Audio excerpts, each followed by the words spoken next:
মেহেরপুরের গাংনী উপজেলার সাহারবাটি গ্রামে যেন সাপের আতঙ্কে রাতের ঘুম হারাম হয়ে গেছে।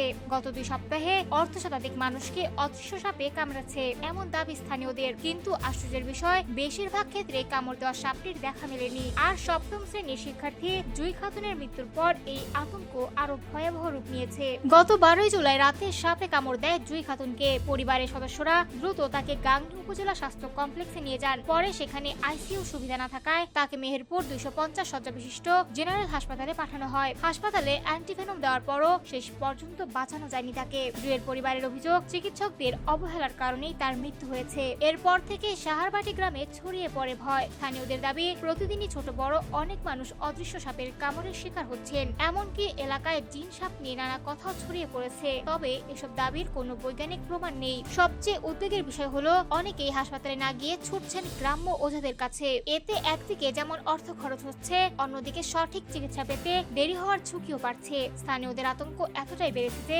শিশুদের অনেকেই বাড়ির বাইরে খেলতেও ভয় পাচ্ছে। তবে স্বাস্থ্য বিভাগ বলছে, আতঙ্কিত হওয়ার কারণ নেই। গত 3 মাসে মেহেরপুরের 3টি হাসপাতালে 134 জন সাপে কাটা রোগী চিকিৎসা নিয়েছেন। এর মধ্যে একজনের মৃত্যু হয়েছে। গাংনী উপজেলা স্বাস্থ্য কর্মকর্তা ডক্টর একরামুল হক জানিয়েছেন, হাসপাতালে পর্যাপ্ত অ্যান্টিভেনম মজুদ রয়েছে। চিকিৎসকদের পরামর্শ, সাপে কাটলে কোনো ওঝার কাছে না গিয়ে দ্রুত হাসপাতালে নিতে হবে, কারণ সাপের কামড়ের ক্ষেত্রে সময়মতো চিকিৎসায় পারে জীবন বাঁচাতে।